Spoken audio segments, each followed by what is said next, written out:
आज आपको एक पर्सन का एक्सपीरियंस बताता हूँ जिसके पास 2 ऑफर लेटर है, एक है बैंगलोर लोकेशन का और एक है पुणे लोकेशन का।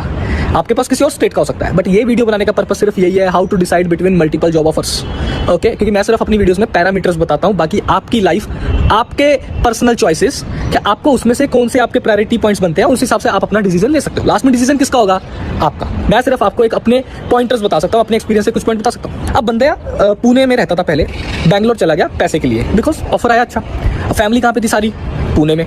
अब एक अंदर से अंदर तलब थी कहीं ना कहीं कि भाई पुणे जाना है, बट ऑफर नहीं आ रहा था। अब वो बैंगलोर में जॉब कर रहा था, अब सडनली उसके पास ऑफर्स आते हैं। उसका पैकेज कितना करंट? अभी 8 इयर्स के एक्सपीरियंस पे his current package was 24। Okay जी।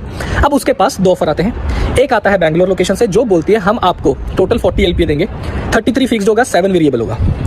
यार सही है, 24 से सीधा 40 है ना। अब वेरिएबल मिलेगा कि नहीं मिलेगा वो तुम जाके चेक कर सकते हो, ग्रेप वाइन पे बहुत सारी वेबसाइट्स हैं, वहाँ पे जाके पता कर लो। ओके, सेकंड उसको एक ऑफर आता है पुणे लोकेशन से। अब वो बोलते हैं कि हम आपको 33 LPA देंगे, 30 फिक्स्ड दे देंगे, 3 वेरिएबल देंगे। कंफ्यूजन भाई, क्या करूँ? अगर तुम ऐसा फ्रेशर वीडियो देख रहे हो और तुमको ऐसा लगता है अरे हाँ तो ठीक तो है, 40 लेना चाहिए आंखें बंद करके, या 40 मैन, अगले साल फिर हम 50 लाख, 60 लाख, 70 लाख लेके आ जाएंगे जहाँ पे जाना होगा।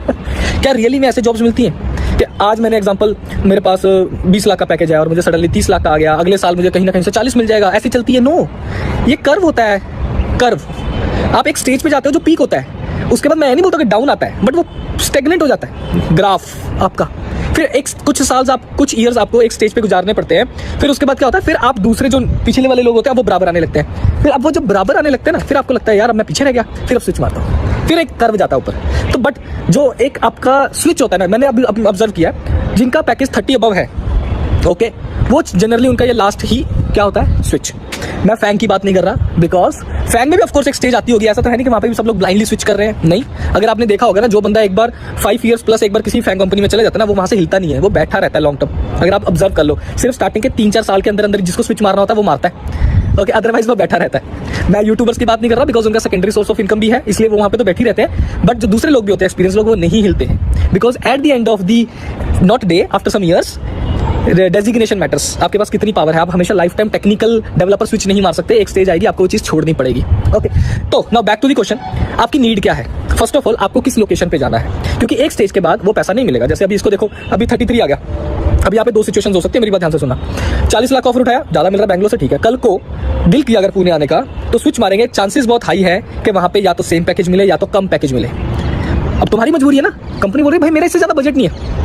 जैसे इसको बंदे को पब्लिसिटी सेपिएंट का कॉल आया था, and he was saying we can't give you more than 35, चाहे आपके पास हो 40 लाख का पैकेज।